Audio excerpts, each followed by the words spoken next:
The elderly are among the most vulnerable in society, yet they're under siege in some communities of the Eastern Cape. In Cacadu, formerly known as Lady Frere, around 11 elderly people were murdered over the past 2 years. In some instances, murders occur during robberies, while in others, elderly women were killed after being accused of witchcraft.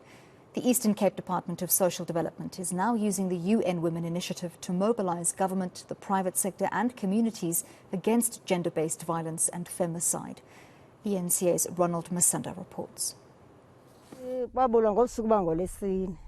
Ndazobizwa ke ngoku mna bendihlala phaa apha eKhakulu asifikayo kulo tata ebethetha nemoto kumelane walapha kulo mama kazo eqhele ukuxhulana nabo kwabona aba bavuka aba bantu wavula icango wadibana nomama apha ngasemnyango wabesebiza abantu sebiza abantu ngoba batsho bavula necango abumali bengaze phaa entla yena benqunyula umqala benamanxeba nalapha emqolo.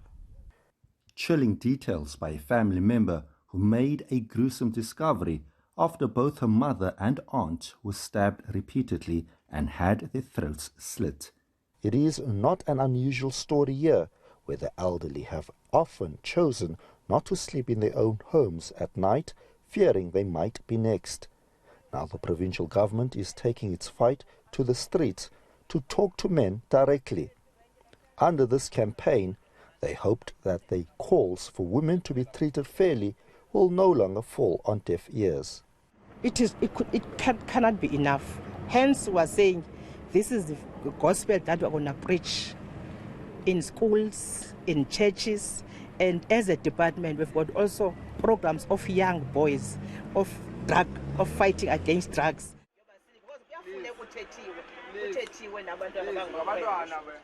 The Social Development Department now hopes that its message is loud and clear.